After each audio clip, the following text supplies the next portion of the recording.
Richard Crevier and the Rectangle 2004. Richard Crevier and Richard Crevier Lyon au rectangle en 2004. and the Rectangle in 2004.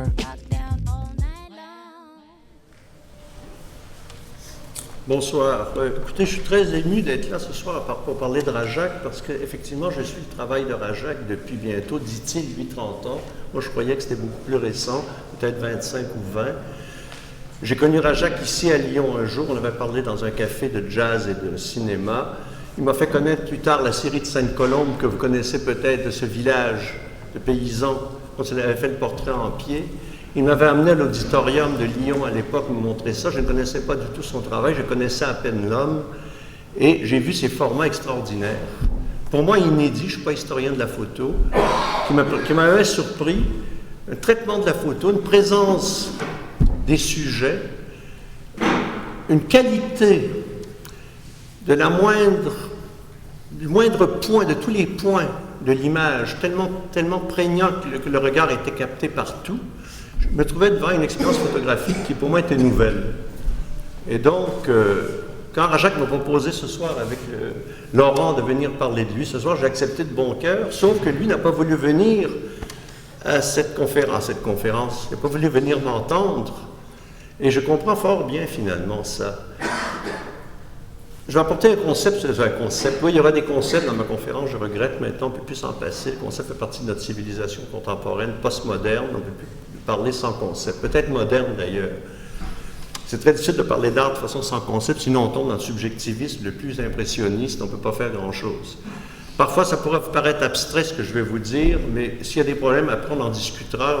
Rassurez-vous, ce n'est pas par prétention intellectuelle ni par intellectualisme, c'est souvent par une sorte de souci de précision qui me mène parfois à des abstractions excessives. Sans parler de mon accent québécois et ma grippe qui font, ça me demande un bon oui pour m'écouter ce soir. Peut-être que ça fait fuir à Jacques aussi. Mais je comprends qu'ils ne veulent pas parler, que je ne veux pas entendre parler de ce qui est pour lui une œuvre. Donc, je l'ai dit, j'en ai employé un concept d'œuvre, qui est galvaudé, comme vous le savez, qui est quelque chose, même de remis en question. Il y a des gens qui parlent d'art sans œuvre. Vous savez que c'est un concept romantique. C'est les romantiques allemands, Schlegel, les frères Schlegel, Novalis, qui en 1800 ont employé pour la première fois le concept d'œuvre dans l'art, qui ont essayé d'élaborer ce qu'était une œuvre d'art, le concept d'œuvre, de l'œuvre. Avec tout ce qui s'engage d'incroyable et qui fait qu'on découvre, j'en parlais avec Rajac à l'instant, que l'œuvre d'art, finalement, c'est elle qui commande. L'œuvre, c'est elle qui commande, c'est dedans qu'on la travaille, en quelque sorte. On est moins le maître de l'œuvre qu'on le croit. Enfin, bon. Ce concept d'œuvre a été déterminant dans la pensée moderne, dans l'art moderne, je pense. En tout cas, c'est les romantiques allemands qui l'ont créé. Rajac n'avait pas envie, peut-être, d'entendre parler de l'extérieur d'une pratique de 50 ans qui lui est propre et qui a été pour lui fondamentale. Vous voyez ce que je pense que c'est ça la raison pour laquelle il ne vient pas, et peut-être pour d'autres aussi, de lassitude d'entendre le discours sur le travail, sur le discours sur l'art, peut-être une lassitude générale, que je comprends fort bien, vu la lenteur qu'on a mis quand même à regarder son travail, à savoir regarder son travail. Je voudrais un peu parler de tout ça ce soir, si vous le permettez. Est-ce que ça vous convient comme projet? De toute façon, vous êtes prisonniers un peu jusqu'à ce que vous commenciez tous à fuir.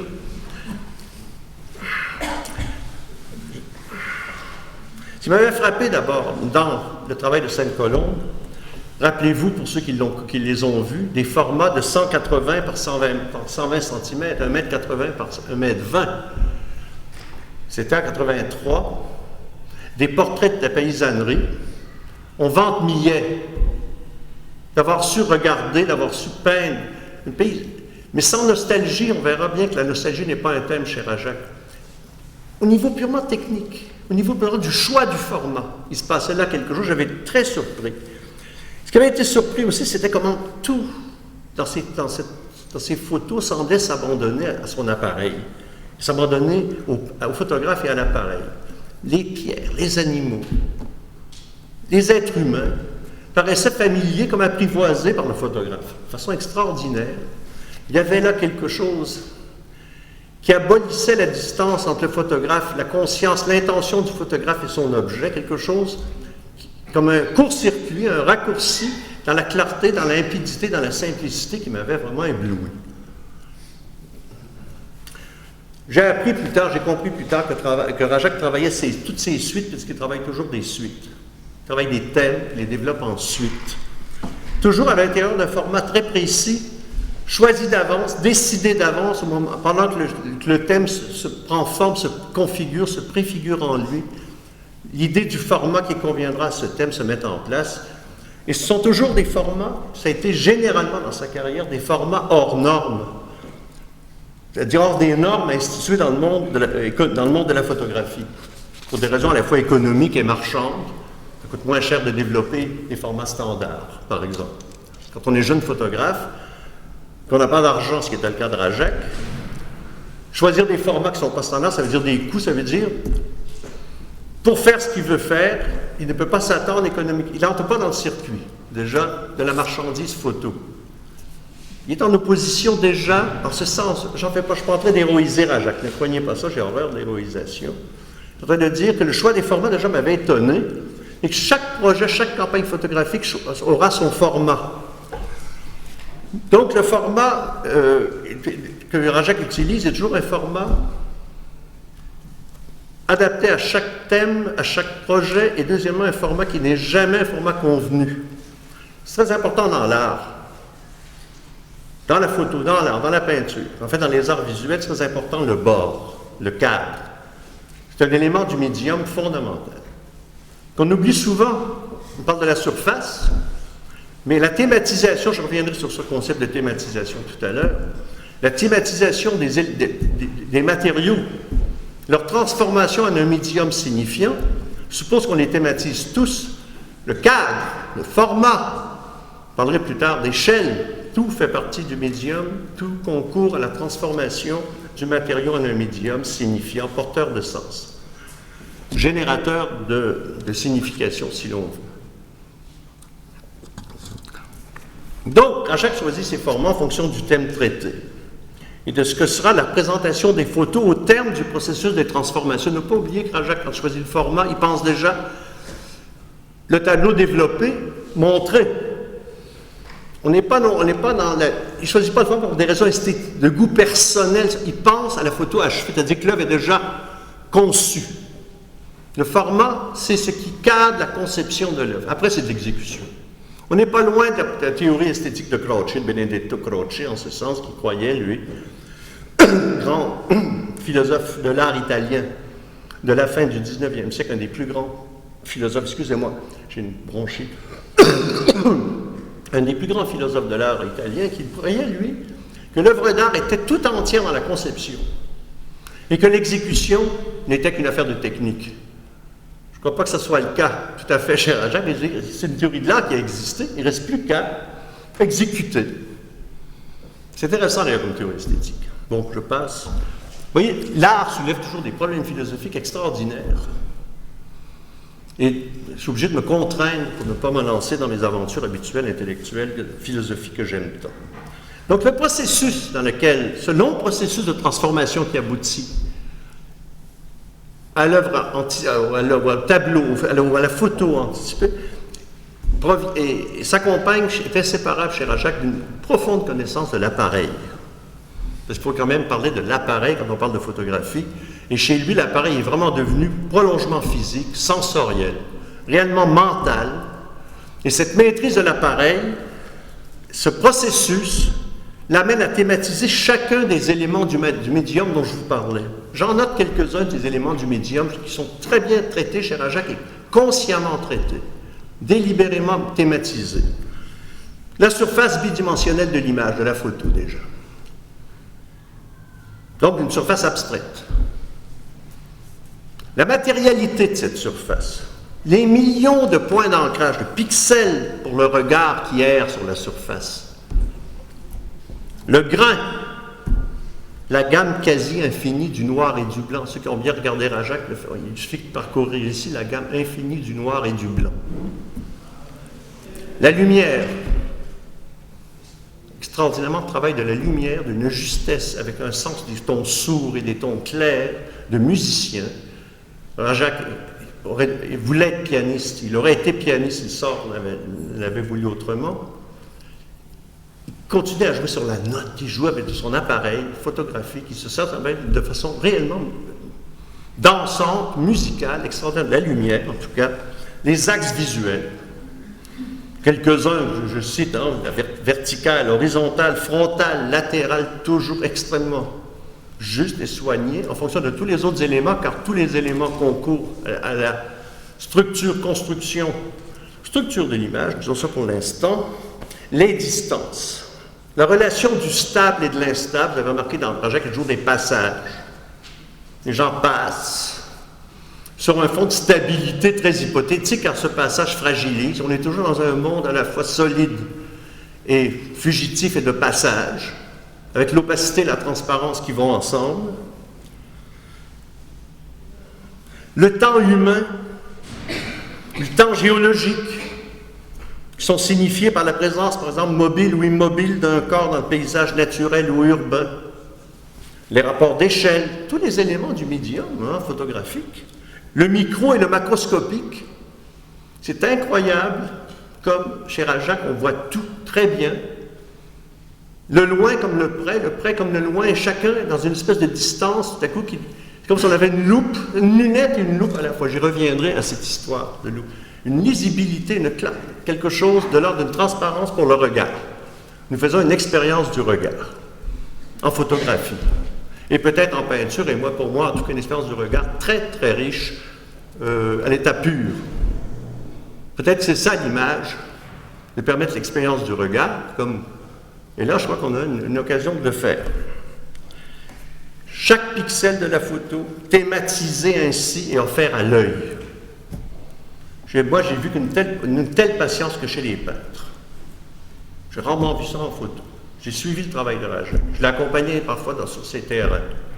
Je l'ai vu transporter son barda. Je l'ai vu s'organiser, préparer, développer, l'appeler dans la chambre, au studio, en train de travailler des heures, des années, des mois sur un travail. Je l'ai vu ça donc chez les peintres ou chez les pianistes, justement, ce que Rajac a été, comme je vous le disais. En tout cas, ça a fait de lui un photographe par substitution, si on veut. En tout cas, ça a fait de lui un interprète. Alors, les thèmes qu'il interprète, c'est un interprète, je le prends comme ça. Les thèmes qu'il interprète sont des états donnés. D'autres diraient des états des choses, des états donnés au sens de Duchamp, au sens Heidegger-Duchamp, vous m'excuserez. C'est une citation un peu snob. Des espèces, un concept Heideggerio-Duchampien. Je trouve qu'une fois n'est pas coutume, vous me permettrez ça. Les étendonnés, non mais vraiment, ils travaillent sur des étendonnés, choisis avec une préméditation extraordinaire, lente, minutieuse, les repérages sont précis et minutieux, les prises de vue sont longues et mûries, je l'ai vu faire, les séances de développement et de tirage d'une extrême précision, tout s'enchaîne, sans précipitation, dans la logique de l'œuvre à venir, car l'œuvre à venir est là, déjà présente, et on est dans quelque chose où le corps maintenant va entrer en jeu pour exécuter tout ça dans le monde économique, social, politique, réel, de l'endroit où l'on travaille. Une expérience artistique extraordinaire à notre époque, avec un instrument, avec un appareil, comme l'appareil photographique dont nous dirons peut-être un mot si j'ai le temps. Puis le temps passe. Je suis au feuillet 3 de mes feuillets de conférencier. Vous m'arrêtez quand vous n'aurez assez. Hein? Je sentirai d'ailleurs les paupières battre. Ou comme on dit au Québec, j'adore l'expression, des fois elle me revient, quand les gens piquent du... Comment on dit quand on somnole, on dit cogne des clous. Cogne des clous. Voilà. C'est une marteau qu'on a en tête quand quelqu'un somnole. La science nous a appris que notre cerveau n'a pas évolué, je tiens beaucoup à cette notion, pour la rétrospection et la contemplation. Si vous lisez aujourd'hui les ouvrages de sciences les plus avancés, c'est-à-dire en psychologie, sur l'évolutionnisme, sur les sciences du cerveau, sciences cognitives, américaines par définition pour l'essentiel, on sait maintenant que le cerveau n'a pas évolué pour la rétrospection, ni pour la contemplation, mais pour l'intention et l'anticipation. Tourner vers l'avant plutôt que vers l'arrière. Ça, c'est scientifiquement les connaissances que nous avons sur le cerveau et sur son degré d'évolution actuel. Donc, le cerveau est formé pour être sélectif et non pas rétenteur, contrairement à toutes les théories de la photo, en l'occurrence ici, qui vont... Comme quoi, toute l'image et la mémoire. Je parlerai de la mémoire tout à l'heure, cette faculté fictive, aux yeux de certains en tout cas, je partage leur point de vue. Sélection, anticipation, intentionnalité. C'est ça le rapport du cerveau au monde. C'est pour ça que le cerveau évolue dans le centre, c'est la survie, c'est la vie. Là, le cerveau n'a pas eu la conscience, n'a pas élevé pour faire de l'autoconscience, de l'introspection et du narcissisme. Enfin, je ne sais pas, cette espèce de repli sur soi, pour se regarder être. C'est une vision idéaliste, enfin une vision. On en parlera. On en parlera. Ne la qualifions pas tout de suite. Les photos de Rajak ne s'adressent pas à la mémoire. Vous n'avez pas remarqué ça? On n'est pas dans un rapport de mémorisation, de mémoire. On n'a pas l'impression qu'il y a un temps passé, qu'il y a un moment fixé, qu'on n'est pas dans cette logique-là. La mémoire. Certains philosophes, d'ailleurs, ne voient dans la mémoire qu'un mot commode. Ils disent que c'est une faculté prétendue. Ils l'assimilent. Vous savez à quoi maintenant, au niveau des textes, des écrits sur la mémoire qui se publient au sens dernier des nouvelles recherches? On en est là, dans un quasi-consensus, c'est que la mémoire est une activité, pas la mémoire, c'est une forme de l'imagination qui, dans l'anticipation, reconstruit, c'est une reconstruction imaginative du passé face à des événements auxquels il faut répondre.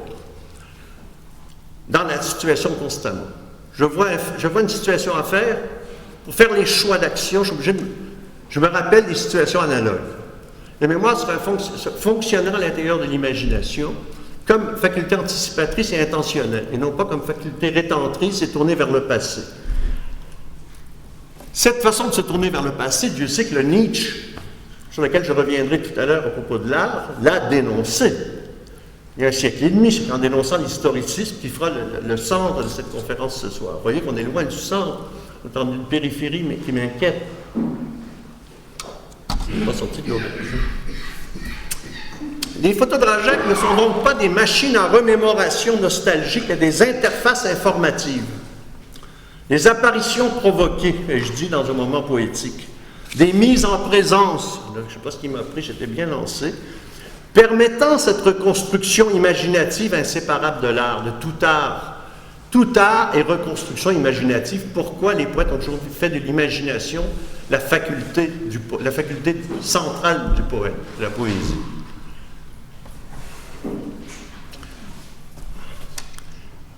Je vais ajouter ici que les photos de Rajak, en tant que reconstruction imaginative, le font sous un mode qui est très précis, qui a longtemps empêché de le voir, qui ne facilite pas la vision qu'on a de lui. Je m'explique. Les photos de Rajak, ce sont ce que j'appelle des réifications du monde matériel sur une surface symbolique. Sur le mot surface symbolique, tout le monde sera d'accord, l'image en est une, la photographie en est une. C'est une surface bidimensionnelle symbolique. Lui, je dis, ces photos sont des réifications du monde matériel. Le mot réification a mauvaise presse, comme vous le savez, l'expression monde matériel est aussi. Bon, qu'est-ce qu'on entend par expression monde matériel? Ben, ce n'est qu'une référence à ce que nous comprenons plus ou moins et que la science espère toujours unifier d'une manière ou d'une autre. Pour l'instant, on ne sait pas grand-chose sur le monde matériel. Je vous cite à ce titre un texte écrit par Weisskopf, qui est un grand historien des sciences actuelles. Il écrit ceci, un texte d'un livre de 89, je vous le cite en traduction. 90% de la matière de l'univers, nous disent les physiciens, est ce que l'on appelle de la matière noire. Noire parce que nous ne la voyons pas,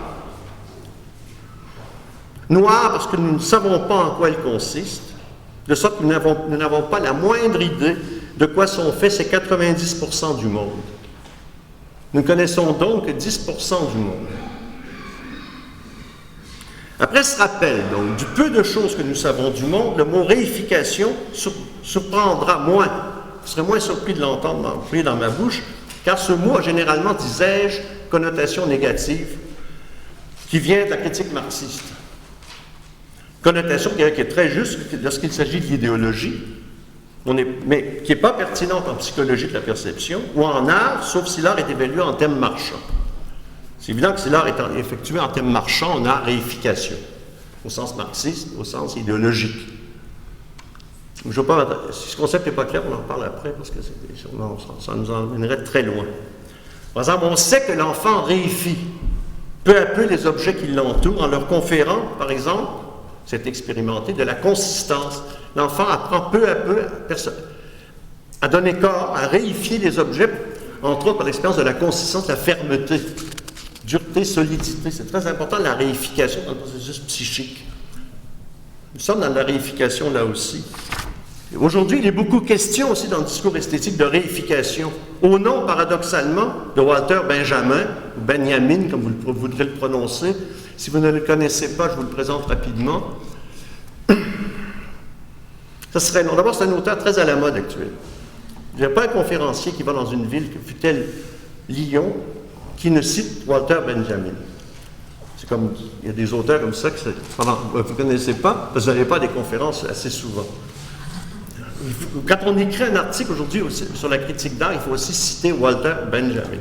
Ça fait partie des rituels intellectuels, comme Nietzsche. Il faut citer Nietzsche. J'obéis à tous les rituels, il faut marquer que je suis de strict observant, je suis orthodoxe.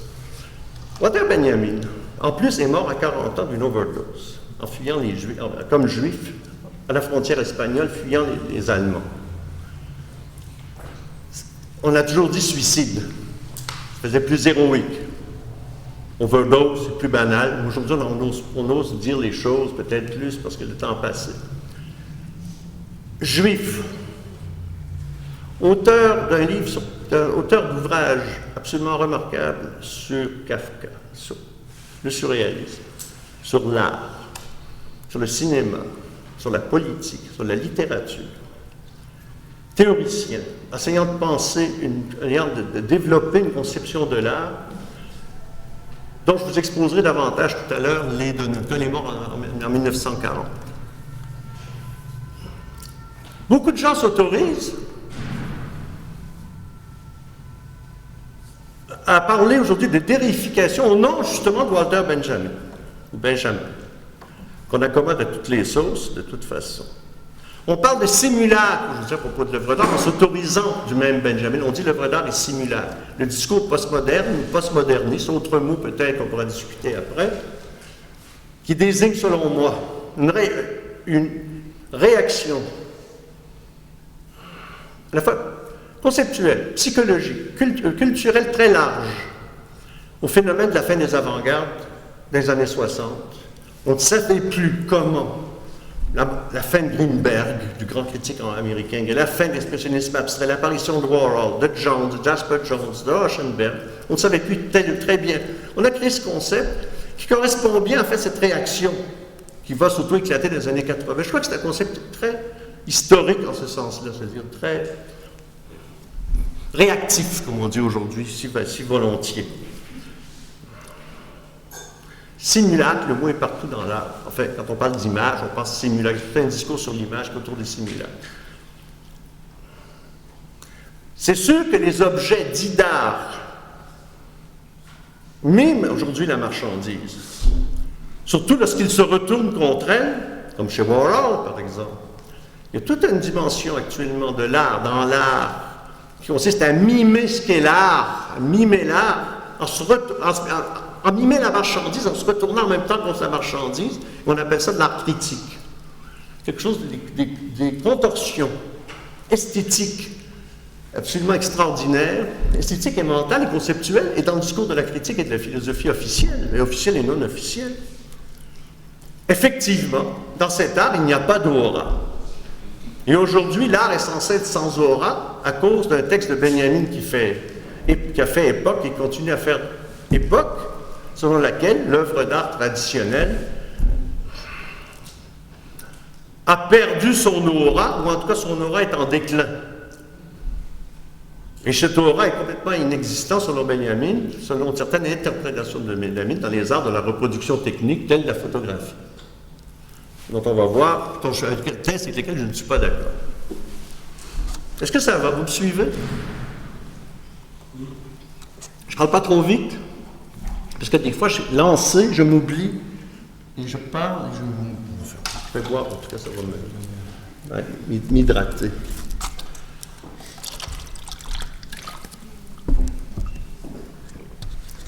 Donc, les photos de Rajac sont ni des simulacres d'œuvres d'art. Je voudrais bien faire comprendre ça. C'est qu'aujourd'hui, simuler l'œuvre d'art est une chose extrêmement fréquente. C'est-à-dire simuler une certaine idée de l'œuvre d'art, une certaine idéologie de l'œuvre d'art, il faudrait bien la démonter, la déconstruire, comme on aime tant dire maintenant, cette fameuse idéologie de l'œuvre d'art. Ce ne sont pas ils ne jouent pas l'œuvre d'art. Ça ne se présente pas comme des œuvres d'art. Ce ne sont pas non plus des simulacres tout court. On n'est ni dans le simulacre de l'œuvre d'art, ni dans le simulacre tout court. En quoi sommes-nous? Leur matérialité est si finement construite qu'elle a une existence propre, une présence qui n'est nulle autre que l'aura. Je crois que les œuvres, la photographie de Rajac, d'ailleurs, ce ne sont pas les seules photographies qui ont l'aura. Je crois que l'aura se retrouve dans la photographie. Au contraire, j'en dirai un petit mot tout à l'heure. Elles ont une aura. Elles ont un caractère, donc, j'appellerais le mot auratique, qui a été construit à partir de ce mot aura. Elle a un caractère auratique. Pour moi, ça explique qu'on a mis tant de temps à accepter de les regarder et même de les montrer, comme c'est fait ici à Lyon, à la fois à Villeurbanne et ici ce soir. Ça a mis du temps. J'ai assisté à des scènes où on montrait le travail de Rajac, les gens ne le voyaient pas. Car, qu'est-ce que c'est que ces photos? Ce sont des dispositifs optiques. À haute précision et à forte définition, comme si le proche et le lointain, vus alternativement et simultanément à la loupe et à la lunette, s'interprétaient mutuellement. Moi, j'ai pu écrire une phrase aussi longue et compliquée pour une conférence, que j'appellerais des pictoramas en ce sens-là, qui sont d'une rigueur, que j'avais envie de dire, mathématique, au sens où Mallarmé parlait de mathématiques, Baudelaire ou Rimbaud parlent de mathématiques, d'exactitude dans l'œuvre, dans le poème, quelque chose de mathématique. On a parlé de Mondrian à propos de Rajac, un auteur américain parlait de Mondrian à propos de Rajac, dans le catalogue de l'exposition qui s'est tenue en 2002 au musée Nicéphore-Niépce, je crois, à bord du Seine. À propos, évidemment, de Chicago. On pourrait parler aussi, évidemment, de Pollock. Quand on regarde le traitement des fonds, la façon dont l'œuvre... C'est pas tellement une question de style. Ça ne ressemble pas à Pollock par le style, c'est par l'attitude dans l'œuvre, par le fait qu'une fois que l'œuvre est lancée, il y a une liberté. Les choses sont là. C'est ça, c'est une libération du geste dans l'œuvre, au sein de l'œuvre, ça veut dire que l'œuvre doit être bien comprise, et bien comprise, pas seulement dans son projet, mais en tant que c'est qu'être une œuvre. On peut en effet donc parler, moi je parlerais volontiers de picturalité chez Rajac, mais sans les effets picturaux de la picturalité. Encore là, une complication de plus. Des fois, il y a des gens qui font du pictural en montrant « Ah, c'est de la peinture », comme ça montrer la vérité avec les 5 doigts. Peinture qui s'annonce comme peinture, qui s'annonce avec les effets de picturalité, un peu comme au théâtre, la théâtralité peut être agaçante. Quand les gens entrent en courant, « Oui, êtes-vous là ?» Ce côté incroyablement théâtral de la théâtralité qui nous fait aimer Beckett et qui dit la non-théâtralité. Là, on a une picturalité, mais sans ces effets picturaux. Vous verrez que c'est important, l'absence d'effets. En ce sens, Rajac est aux antipodes d'un Gerhard Richter, par exemple, artiste d'origine allemande, qui aujourd'hui fait une des 10 grandes stars, peut-être des 10 plus grandes stars de la scène internationale de l'art, qui introduit du pictural dans la photo, qui ramène la photo dans le champ de l'art, en fait, qui situe la photo et l'image dans le débat peinture-photo. Dans cette espèce de brouillage actuel de l'art contemporain, il marche très très fort parce que tous les codes du débat sont réunis chez lui. Je ne porte pas de jugement de valeur sur lui, mais je dis qu'on peut comprendre. Mais chez ce dernier, qu'est-ce qui fascine les collectionneurs, qu'est-ce qui fascine les critiques? Ben, c'est une iconoclastie. Une iconoclastie que l'on retrouve chez, par exemple, Nam June Paik et Cage. L'esthétique de Rajac est complètement aux antipodes de cette iconoclastie. Rajac n'est pas un iconoclaste. Vous allez me dire, on s'en rend compte. Oui, mais ça n'aide pas à regarder dans une esthétique postmoderne ou moderne où on attend la destruction de l'image pour des raisons à la fois idéologiques, pour des raisons à la fois historiques, dont je dirais un petit mot. Un non-iconoclaste ne fait pas moderne, il ne fait pas il ne fait pas dans le coup. Non, c'est une nuance que j'ai introduite, pour faire comprendre les expériences que j'ai eues de l'aveuglement des gens sur le travail de Rajac, des gens soi-disant compétents. Le fait que Rajac ne soit pas iconoclaste ne veut pas dire non plus qu'il entretient une croyance en un réel total ou en une image absolue. D'ailleurs, toute image relativement à l'absolu ne peut être qu'ironique, comme l'avait d'ailleurs, au sens que donnaient à ce mot les Schlegel et les Novalis, les romantiques. Évidemment, il n'y a de réel que partiel. Et ça, c'est un aspect très important pour comprendre le travail de Rajac. Rajac le sait très bien. Il n'y a pas besoin de Lacan pour nous le rappeler. Le réel n'est que partiel. Tout simplement, Rajac n'inscrit pas son travail dans la totalisation de l'histoire de l'art, ce qu'Hegel appelait une mauvaise totalisation. Je m'explique. Aujourd'hui, c'est peut-être ça qu'on appelle le postmodernisme. Il faut à tout prix faire entrer tout dans l'histoire. Cette manie historicisante, cette manie historiciste, il faut que tout ait une origine, une influence, se situe quelque part dans un hémisme, dans une histoire, dans une reconstruction rétrospective, où l'œuvre est censée trouver sa signification et trouver son sens, se lire, comme on dit, s'interpréter, comme on dit, donc extrinsèquement à elle-même, par une espèce de fiction, de construction des historiens d'art, qui domine de plus en plus le discours d'ailleurs esthétique, et qui classifie, qui classe, et qui organise, qui met des filières, qui construisent un discours dans lequel nous sommes censés voir l'art. Qui n'entre pas? Quelle œuvre, toute œuvre, ou quiconque n'entre pas, ne cadre pas, ne se prête pas à ce discours, échappe à ce discours, risque fort d'avoir des problèmes de communicabilité sociale, de diffusion sociale, de compréhension. Vous voyez ce que je veux dire? C'est très important, l'idéologie de l'art.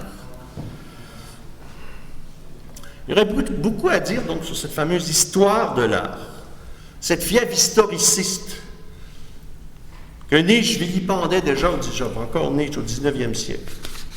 C'est pas ce qui m'a pris quand j'ai écrit ça, s'il y avait Nietzsche en tête. D'abord, il n'est pas certain que la photographie, d'abord, ait une histoire. Bien qu'elle ait une histoire, appartienne à l'histoire de l'art. Ça, je voudrais d'abord soulever ce problème pour essayer un débat après. Je ne suis pas certain que, bien que la photo ait une histoire, qu'elle appartienne à l'histoire de l'art telle qu'on l'entend, l'histoire de l'art.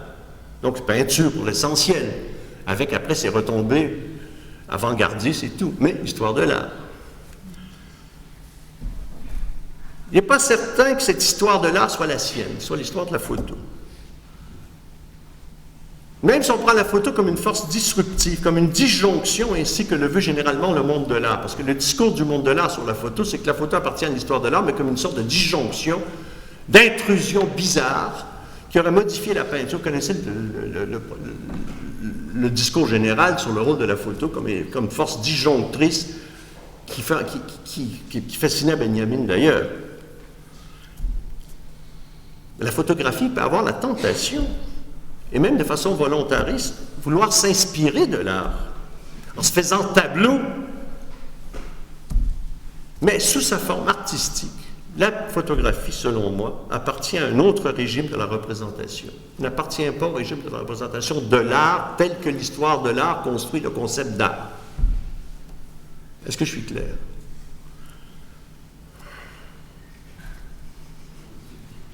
Le régime de la représentation de la photographie, c'est le régime de la représentation de l'appareil, d'un appareil. Le concept d'art, depuis l'Antiquité, tel qu'il nous est parvenu, tel qu'il s'est élaboré à travers, remarquez, il est relativement récent, puisqu'il date, tel qu'on l'entend aujourd'hui, il date à peine dans le dictionnaire 1763, la première fois le mot art est employé dans le dictionnaire de l'Académie seulement, dans le sens où on l'entend aujourd'hui. C'est relativement récent. Mais peu importe. La notion d'appareil ne correspond pas au concept d'art, à moins de modifier le concept d'art. En tout cas, pas au concept d'art tel qu'on l'entend trop souvent, même si on essaie de faire entrer de force les appareils. Les photos de Drajac ne font pas tableau, ne laissent pas de faire pictural comme on le voit sur le marché de la photo aujourd'hui beaucoup.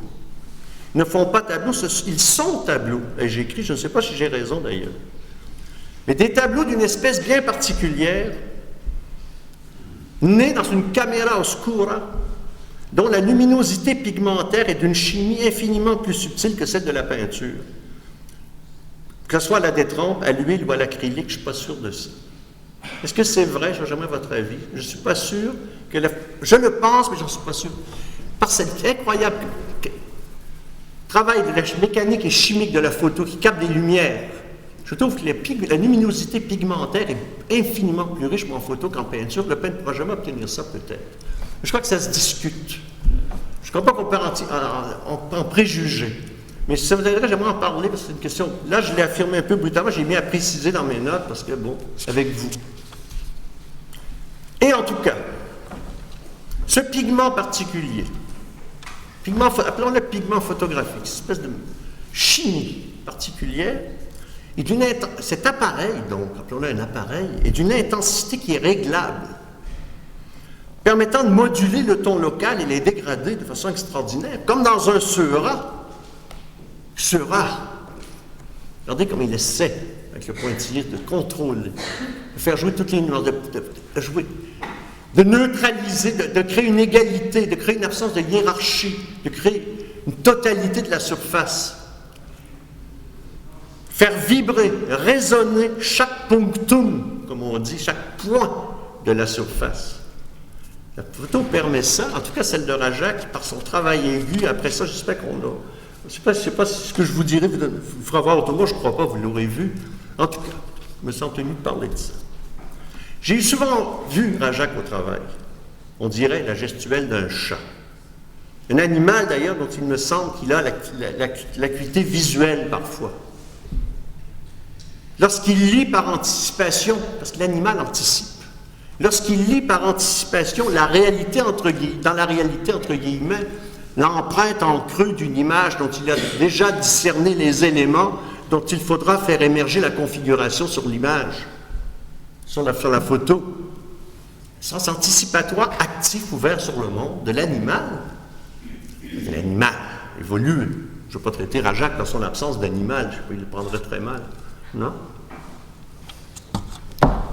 Ces éléments sur lesquels le regard du spectateur se construit, ces éléments, l'animé, l'inanimé, le haut, le bas, gauche, droite, jour, nuit, visible, invisible, appartiennent tous à un même monde dans chaque photo et sollicités par l'œil, leur temporalité propre, car il y a une temporalité à chacune a son temps, entre en interaction sur la surface où un traitement égal leur est réservé.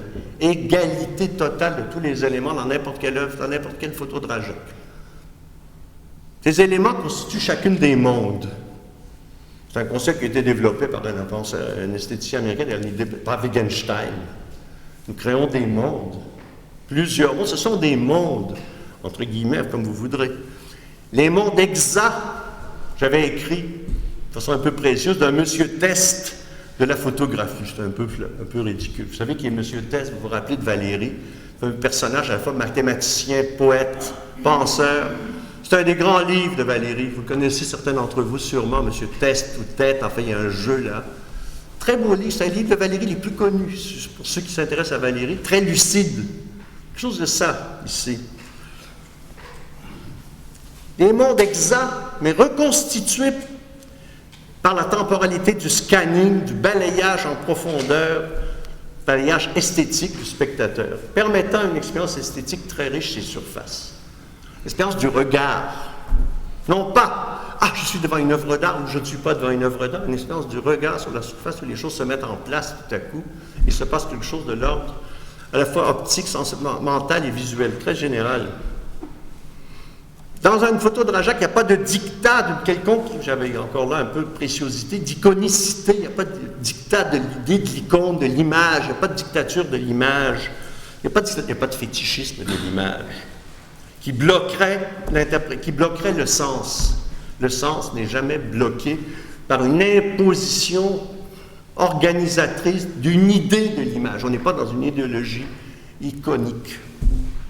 L'interprétation reste toujours plus ou moins ouverte à l'intérieur de la structure de toute photo, en général. Ça, c'est évident. Ne serait-ce qu'à cause, en raison de l'action en feedback du hors-champ. Dès que vous regardez une photo, de toute façon, l'interprétation reste toujours ouverte. On pense toujours à ce qui est hors-champ. Bien d'accord. De toute façon, le feedback du hors-champ dans le regard est indiscutable. Hein? En photo, pas en peinture. On ne se demande pas devant un tableau ce qu'il y a en dehors du champ. Oui? Comment ça? Le tableau était construit à l'intérieur de son cadre, lui, parce que c'est un univers pictural, il n'a pas d'hors-champ. Enfin, bon, là, discussion, voilà, une autre discussion. Moi, je trouve, enfin, on en reparlera. En tout cas, en photo, le hors-champ fait partie même de l'image photographique, le cadre et le hors-champ. Voilà un autre médium que je voulais aborder ici, un autre élément du médium, un autre qui est thématisé, un autre aspect du médium, qui est le hors-champ, fait partie du médium photo. Il faut donc le thématiser. Par exemple, Brajac, il intègre symboliquement le hors-champ dans le champ de la photo, en y tramant de très savantes équivalences plastiques et signifiantes, où chaque point informe la surface, un peu comme chez Rothko, comme chez le peintre américain Rothko, où chaque point de la surface, Rothko disait « Je veux que chaque millimètre de mes tableaux soit ultra sensible ». Chaque point, ce qui fait que l'intensité de la surface, qui est découpée qui est une abstraction du réel, nous fait percevoir, reconstruire la tridimensionnalité, le temps-espace qui est en dehors de la photo. Nous le fait percevoir dans le moment même où on voit la photo dans le présent du regard. Si vous réfléchissez, vous verrez que vous avez fait cette expérience-là. Une telle pratique du médium, comme je vous la raconte là, une pratique de l'égalité où tous les éléments sont égaux, où on ne joue pas l'art, on ne joue pas l'artiste, on ne joue pas l'accroche, on ne joue pas le fétiche. Autrement dit, rapidement, tout ce que Brajac ne fait pas, ça ne favorise pas l'héroïsation. Alors, on aime les héros en art, on aime les stars, on aime l'héroïsme, on aime l'héroïsation, l'épopée, le spectaculaire, même l'anecdotique, quoiqu'il y a toujours des petites anecdotes chez Brajac, mais elles ne sont pas l'objet de la chose. Autrement dit, ce n'est pas médiatique. Comme on dit aujourd'hui de quelque chose qui excite et frustre à la fois la pulsion scopique, comme on dit maintenant, la pulsion du regard. Vous savez, maintenant, il y a des livres qui s'écrivent sur la nouvelle boulimie, la boulimie d'image. Des études ont été faites à bord des avions des lignes américaines sur la boulimie d'image des gens dans les avions. Pendant qu'ils mangent, ils regardent des images. La télévision, une boulimie d'images. Une pulsion scopique. Toujours frustré parce qu'il n'y a pas de satisfaction, parce qu'il faut toujours une autre image. D'autant que les images des lectures sont superficielles, c'est-à-dire on voit le sujet et on passe à une autre. Véritable, c'est même tragique. Les photos de Brajac ne sont pas faites pour créer l'illusion du bonheur, la promesse de bonheur, ne sont pas des illusions. Elles ne sont pas illusionnistes du tout. Elles ne trichent pas en promettant un sens qui se déroberait toujours au désir spéculaire. Leur sens ne se dérobe pas, il est là, à nous de le lire. Ce sont des images et elles se présentent comme telles, sans dramatisation ostentatoire, ni autoréférentialité narcissique, autre problème de ce genre de travail, il n'est pas autoréférentiel. Ce n'est pas de l'art qui dit, regardez, je suis de l'art, je suis contemporain, je suis avant-garde, je suis ceci ou cela. Ce n'est pas un art qui dramatise sa présence. On n'est pas dans la dramatisation de l'objet, dans le fétichisme encore une fois. Elles ne se mettent pas en avant.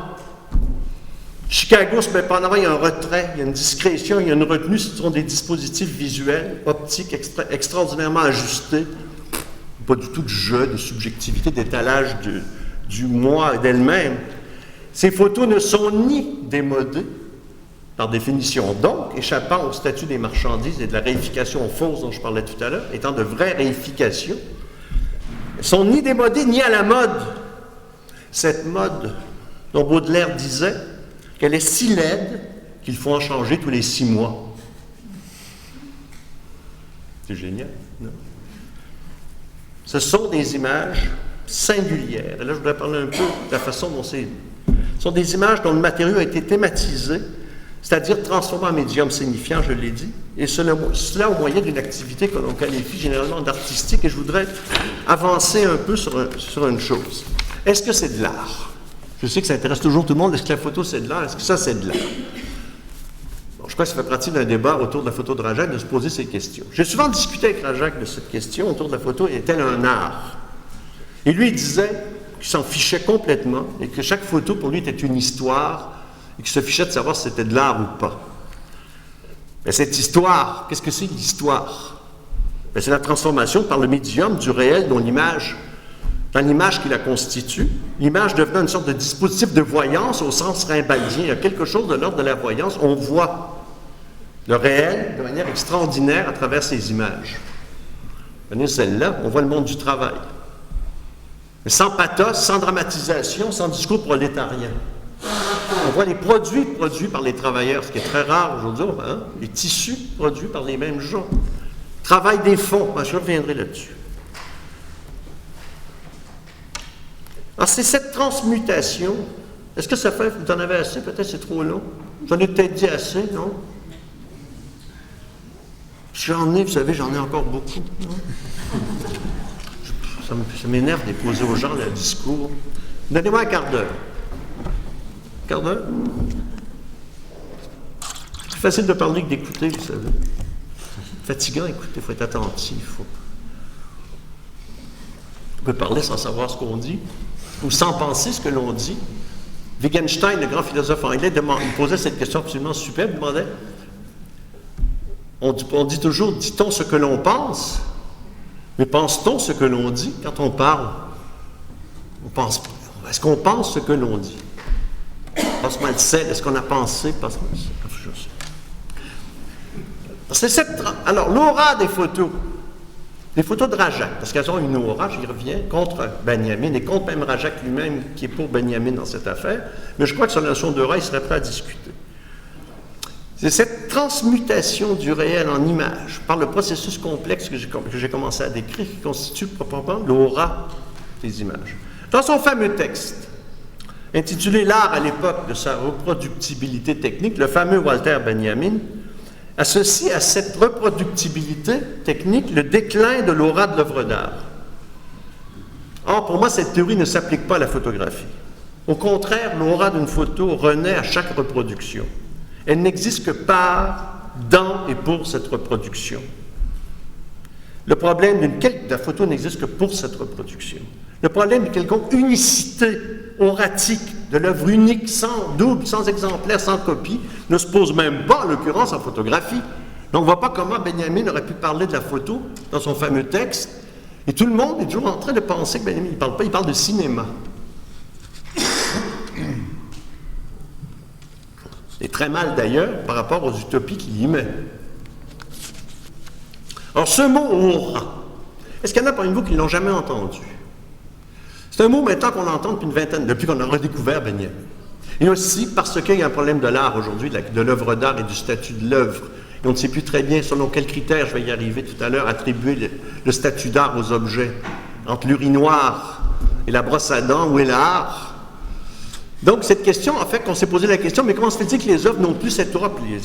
En fait, Benjamin a été redécouvert, l'aura est devenu un problème. Alors je le note pour ceux qui ne sont pas au courant de la scène artistique, peut-être et des débats artistiques, ceux qui connaissent, c'est familier, mais que tout le monde soit au courant de quoi on parle dans une soirée comme la nôtre. Donc j'explique un peu. Alors ce mot aura a une sorte de connotation mystique d'abord. Vous savez ce que c'est que l'aura?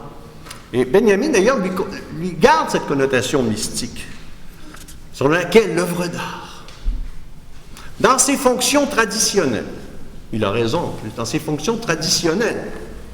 On dit avant qu'art s'appelle art. Peinte par le peintre pour telle église, tel retable, tel endroit, pour un lieu unique, dans une fonction de dévotion bien précise, dans son site initial, dans son unicité, non reproductible, en principe, non reproductible, dans sa non-reproductibilité intrinsèque, gagne dans son unicité, le fait d'être unique, gagne à ça une aura. Je résume très rapidement, l'aura, ce n'est pas le seul sens. Il y en a un autre auquel je vais arriver. Ça a quand même une connotation un peu mystique. Ça embrouille beaucoup les esprits actuels. Je pense par exemple à l'esprit de Rosalind Krauss, qui, pour faire entrer la photographie dans l'histoire de l'art, est obligée par mille contorsions, très érudites d'ailleurs, de proposer une interprétation de Benjamin selon laquelle les photographies n'auraient pas d'aura. On arrive à cela. Je vous dirai qui elle est tout à l'heure. Car sinon, les photographies ne seraient pas des objets de la modernité. Donc il faut qu'elles n'aient pas d'aura pour être des objets de la modernité. Ce sont les contorsions. Il faut absolument que les photographies, pour entrer dans l'histoire de l'art, soient des objets modernes. Ça, il ne faut pas qu'elle ait d'aura, car l'œuvre d'art moderne n'est pas censée avoir d'aura. Ça entraîne des trucs de la scolastique. Rosalind Krauss est une grande disciple d'un grand critique américain absolument magnifique, génial, incroyable, qui a dominé la scène de la critique et de la théorie de l'art américaine dans les années 40 et 50. Clément Greenberg, c'était une de ses disciples. Après, elle a changé complètement, évidemment, elle a quitté le formalisme que défendait Greenberg, je ne dis pas formalisme au sens péjoratif, formalisme, pour s'engager dans des choses, sur d'autres terrains. Elle joue un rôle, elle a écrit un livre sur la photographie qui est assez célèbre, que je trouve un peu banal, mais tout le monde dit que c'est un des grands livres sur la photographie. Bon, je ne sais rien. De toute façon, ce n'est pas mon souci. Benjamin, comment présente-t-il l'aura de l'œuvre d'art en dehors de la question de l'unicité? Il a quelque chose de beaucoup plus profond à nous dire. Il nous dit l'aura de l'œuvre d'art, c'est la dialectique du proche et du lointain. C'est ça, sa formule. Et c'est précisément cette dialectique qui est à l'œuvre dans les photos de Dražák. La dialectique du proche et du lointain.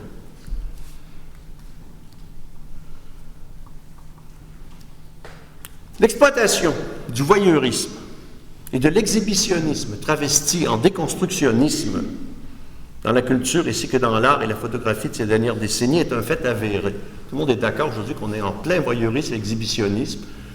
Les réalités shows n'en sont qu'une version populaire. On trouve la même chose, c'est Sophicale. Chez n'importe quel. Dans l'art d'aujourd'hui, vous avez l'exploitation voyeurisme, exhibitionnisme, mais travesti en déconstructionnisme, c'est-à-dire regard ironique sur l'histoire, ou récupération de l'histoire, ou travestissement, déconstruction historique.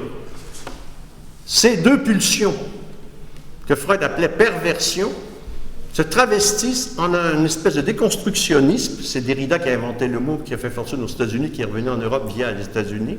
C'est toujours comme ça que ça se passe maintenant. L'exploitation de ce voyeurisme est un fait. Le complexe pulsionnel, sensoriel et sensible, intellectuel, que déclenche une photo de Dražák est étranger complètement à ces pulsions-là. C'est important le caractère pulsionnel en art. Je voudrais m'arrêter un peu là-dessus. Si je ne prends pas trop sur votre patience. Le complexe sensoriel, sensible, intellectuel et tout ce que vous voudrez chez Dražák est étranger donc à cette espèce d'autophagie de l'art, se repaissant de lui-même et s'apparentant à un rite sacrificiel qui n'est pas dénué d'un tribalisme mondialiste intéressé. L'art se nourrissant de l'art. Actuellement, l'art se nourrit de l'art. Quiconque est informé un peu de la scène artistique contemporaine voit que l'art se nourrit de l'art. On ne communie plus à Jésus, Jesus Christ, comme disait James Joyce. On communie à Saint-Marcel. On communie à Saint-Marcel-du-Champ, qui est le saint patron, avec lui qui avait une ironie, une distance. Mais on le fait sans ironie. Il n'y a jamais, on voit. Je ne veux pas faire la dénonciation de cette espèce de tribalisme esthétique, artistique, est très intéressé. Il faut connaître très bien le système des galeries du marché international aujourd'hui pour comprendre quelque chose à l'art, c'est inséparable. Aujourd'hui, on ne peut plus comprendre rien à l'art si on ne suit pas de près, par exemple, les pratiques des collectionneurs. Parce qu'on ne comprend pas les choix, les goûts, et des fonctionnaires de musées. Ce sont les deux entités qui font des choix au nom de la collectivité. J'y viendrai tout à l'heure. C'est pour cette raison en particulier, ça ne s'adresse pas à vous du tout. Si. Oui, mais je veux dire, les remarques qui viendront ne s'adressent pas à vous deux. Merci. Pas du tout. On est là pour notre métier, quoi. Non. Bon, là, je n'ouvre pas une polémique avec vous du tout dans ce que je vais dire. Mais d'abord, c'est une réalité. Non, mais c'est une réalité. Je vais dire par là tout de suite que c'est évident. Un grand collectionneur américain le racontait l'autre jour dans une lettre que je lisais à un journal, je ne sais plus dans quel journal américain d'art, dans quelle revue d'art. Il parlait du rôle du collectionneur dans l'art. Il disait, par exemple, je vous raconte ça en passant, mais je reviens à Rajac. Il disait, en 1970 encore, on pouvait acheter une œuvre d'art, un collectionneur achetait une œuvre d'art dans l'espoir de pouvoir la revendre dans 5 ans sans faire de bénéfices éventuellement. Parce que le collectionneur, ce n'est pas un investisseur, c'est un collectionneur. S'il veut se défaire d'une œuvre, à l'époque, il pensait que dans 5 ans, au moins, il toucherait, il gagnerait ce qu'il avait payé pour, il ne perdrait pas. Aujourd'hui, disait-il, l'art contemporain est tellement risqué qu'un collectionneur qui achète une pièce, il n'est même pas sûr de jamais pouvoir la revendre. Donc, il disait, il faut être très, très riche pour aujourd'hui bâtir une collection d'art contemporain. Ça, vous me suivez jusque-là, c'est d'une logique transparente. Il ajoutait ceci. Les expériences ont montré aux États-Unis que les choix, les achats faits par les musées, qui sont obligés d'acheter, oui, le problème de les musées, en général, c'est des conservateurs. Mais comme aujourd'hui, on ne va pas attendre dans 20 ans pour présenter un art contemporain qui est dans l'éphémère, il faut donc acheter maintenant. Les musées sont coincés. À cause de la nature de l'art contemporain, est obligé d'acheter de l'art contemporain, même du vivant des artistes. Ce qui pose d'énormes problèmes de choix, de détermination de quelles sont les œuvres valables et non valables. Vous me suivez tous. Il disait des enquêtes, lui c'est un type très connu, il s'appelle Starr, qui est très très bien dans sa logique. Il dit, les examens ont montré que quand c'est des fonctionnaires de musées ou d'institutions de ce type qui n'achètent pas avec leur propre argent, en général, les choix ne sont pas bons. C'est lui qui le dit. Il disait, le collectionneur qui investit son propre argent est dans une position pour faire des choix. Non, c'est marrant, il dit ça. Tout ça intelligent, mais ça ne s'adresse pas à vous. Ça s'adresse à vous, ça s'adresse à tout le monde. On fait tous partie de la même collectivité. Bon, c'est pas fait pour faire de la polémique, rassurez-vous, je ne suis pas venu ici pour ça. Donc, en tout cas, ne satisfaisant pas certains types de pulsions scopiques, de pulsions consuméristes d'images, peu importe ce qu'on a dit, les photos de Rajac n'ont jamais été prises pour ce qu'elles étaient. On trouvait qu'il leur manquait quelque chose d'indéfinissable. J'ai toujours entendu ça. On ne le disait même pas. La façon dont on les regardait montrait bien que ça ne répondait pas à une attente, à un horizon d'attente, comme on dit. Qu'est-ce qui leur faisait ainsi défaut? C'était une certaine idée historique de l'art, à travers laquelle, par réfraction mentale et visuelle, le spectateur aurait dû les lire. C'était une idéologie, une certaine idée de l'art, de ce qu'on attendait. Comme on n'avait pas ce qu'on attendait, mais on ne voyait pas.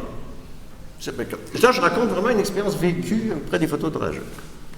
On regardait ces photos distraitement, pressés d'en finir, je me souviens encore, avec ces images qui n'étaient ni sexées, ni esthétisantes, ni pictoralistes, ni documentaires, au sens étroitement factuel du terme, ni.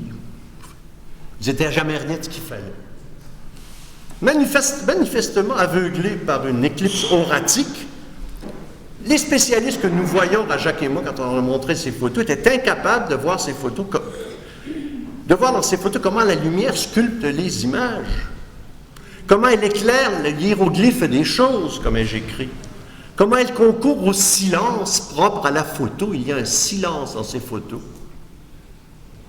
un silence qui permet le regard. Un silence de la photo que je décrirais, disons, comme sidéral, sans être cosmique. C'est très étrange, le silence de la photo. Je ne sais pas si vous avez déjà réfléchi. Je ne trouve pas les mots pour le qualifier. Un silence de nature particulière. Ça me dit que ça fait bizarre de parler de silence pour le regard. Mais en fait, oui, une sorte de silence. Un silence tramé sur la surface. Silence sensible, qui fait que l'on regarde ces photos comme on écouterait une pièce de Bach, jouée par Glenn Gould. Ce sont des figures éminentes du panthéon de Rajac. Des maîtres de la conception pour l'un, de l'interprétation pour l'autre. Et là, ici, avec Rajac, on est dans la conception et dans l'interprétation, constamment dans les deux. Goethe, vous savez, Goethe disait cette phrase que je trouve toujours étonnante et un peu mystérieuse en même temps. Il disait qu'il fallait être machiavélien dans la conception et spinoziste dans l'exécution. Si vous comprenez quelque chose, on en parlera. On parle de conditions d'écoute. On pourrait parler ici de conditions de regard. Les paramètres de l'expérience visuelle et mentale qui commande l'interprétation d'une photo de Rajak sont intrinsèques aux images elles-mêmes. Il n'est pas besoin de les déchiffrer. Il n'est besoin pour les déchiffrer que leur propre code, elles donnent leur code. Et on n'a pas besoin de chercher un code externe. À chaque fois qu'on les regarde, elles suscitent à nouveau le balayage interprétatif du regard. Moi, j'en ai chez moi. Je les vois constamment, on vit avec. Elles conservent toute leur présence, elles résistent à l'épreuve du temps, car l'éphémère est leur matière première. C'est le principe d'invisibilité propre à chacune et qui la rend visible. Tempus fugit, j'écris hier après-midi dans un moment poétique, sed, reste, manen, le temps passe, mais les choses restent. Stabilité et passage du temps dans ces choses-là. Il n'y a pas d'image sans mort. J'aurais voulu ce soir parler du rapport de l'image à la mort, mais ça nous emmènerait trop loin. J'en parlais avec mon ami Hans Belting, un philosophe, l'autre soir à Paris. On parlait de ça, de l'image et de la mort. On penserait la nuit. De ce fait, j'achève. Le mystère de leur caractère d'évidence à ces photos, c'est un caractère d'évidence. Au sein même de ce qui est indécidable dans l'interprétation, demeure insondable. On est dans quelque chose qui est d'ordre de l'évidence, en même temps qui est ouvert à l'interprétation.